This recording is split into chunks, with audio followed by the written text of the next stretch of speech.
strikers Bola Salami and Okechukwu Gabriel were also included in the team. Keshi says the retained players will be joined by the 15 invited foreign-based professionals for the final phase of preparations for Nigeria's opening 2017 African Cup of Nations qualifiers against Chad in Kaduna next weekend. Guys, quickly, let's go to the FIFA Under-20 World Cup. Yep. Tune, you were not here yesterday. No. So much came out of that 4-2 loss to Brazil. Coach Manu Garba, he was a little bit tactical, says 2 mistakes, but we know it's from the goalkeeper. Do you think it was a wrong talk? No, I think Manu Garba made the mistake of putting too much pressure on this team, because all going into that match, all he said was we wanted to win, we are going to beat Brazil, we wanted to beat Brazil. I think he put too much pressure on the team. That was one. Then 2, he also failed to react to the Brazilian tactics. 2-2 in the first half, but when in the second half he failed to raise his team's game, make the necessary adjustments that would have seen them get a good result in that game. So that was why I think he made a mistake. Going forward, he should be more conservative in his speech, just get his team well drilled and let them go back to the basics that saw them do so stylishly at the under-20 level and win the African Youth Championships. And these are the results from today. New Zealand lost by 4 goals to nothing to the United States of America. Myanmar were also plastered by Ukraine by 6 goals to nothing. Myanmar are making a debut at this level. Yeah. For me, the match of the day was the 2-3 humdinger between Argentina and our brothers on the West African coast, Ghana. Ghana recording a major victory over South American opposition, and Austria defeating Panama by 2 goals to 1. And so these are group standings in Group A. It is USA leading with 2 wins from 2 games with 6 points. Ukraine have 4 points, and it is New Zealand and Myanmar who are in the 3rd and 4th position, respectively. So that's it. Updates coming from the FIFA Under-20 World Cup. We also have fixtures for tomorrow. If we have them, I think we still have the Group B standings as well. Yeah, the Group B standings. That's it.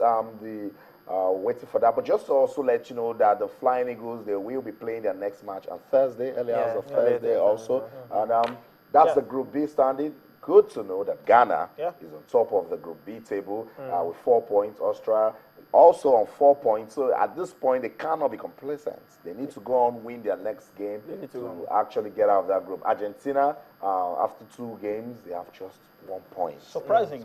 Argentina at this level.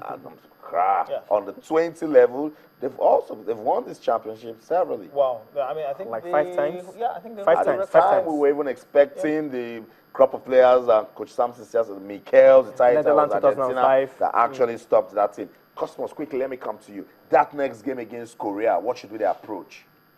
Well, they need to try as much as possible not to make the same mistake that they did against Brazil. Against Brazil, at some point, they were playing well in the first half, 2-2 in the first half, but then they made some vital mistakes. Now, we can see that in the team is sort of defensively deficient. They do not take their chances well when you're going forward. In the middle of the park, they are too hasty to release the ball, and they tend to make mistakes. So for me, they would not want to make same mistake against Korea DPR. Of course, everyone would expect that Nigeria should win Korea DPR, but then this is the under-20 competition that anything can happen. I mean, anything can happen. I'm sorry to jump in, Cosmos. I have to think that actually the loss to Brazil is actually a good thing. Because I said so to be honest, this is a team that has forgotten how to lose. Exactly. This team hasn't lost in, I can't remember the last time that they lost. So it is good for them to remember that they are human. But before they come, how they learn from this going forward will be particularly key. Because now they understand that they are human. Now they understand that they are vulnerable. Now they understand that they now have to go back to the basics of what made them champions in the first instance. I think they did not react. Let me say this: they're a brilliant team, but they are not an intelligent team. There's a difference. They are brilliant. They can play. They are good. Funny enough. Intelligence. Intelligence is being able to react to situations as they arise. I actually followed them during the under-20 the under-20 championship in Africa some months ago, and they made some of these mistakes that they were Also, making. particularly in that final game against Of course, they won the competition, but then if you look at the first game against Senegal, it was almost the same mistakes that they did against Brazil. They were unlucky, or they were lucky against Senegal, but against Brazil, in spite of the fact that they tried as much as possible to play and all that, they got some of their best players back, but they still made some mistakes. So if they can try as much as possible to make less mistake, I mean, learn from that first game, then of course we should be able to win Korea DPR.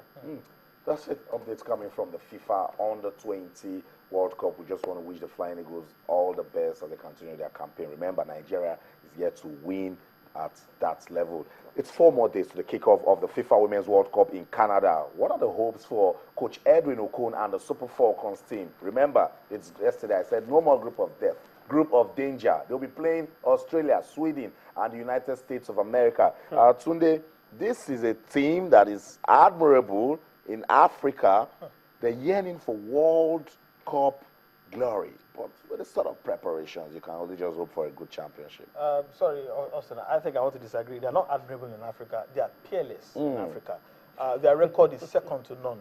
They are probably, they are definitely, without doubt, the most successful women's national team in Africa, and probably one of the most successful in Africa, whether men's or women's. But having said that, you can be a local champion all you want.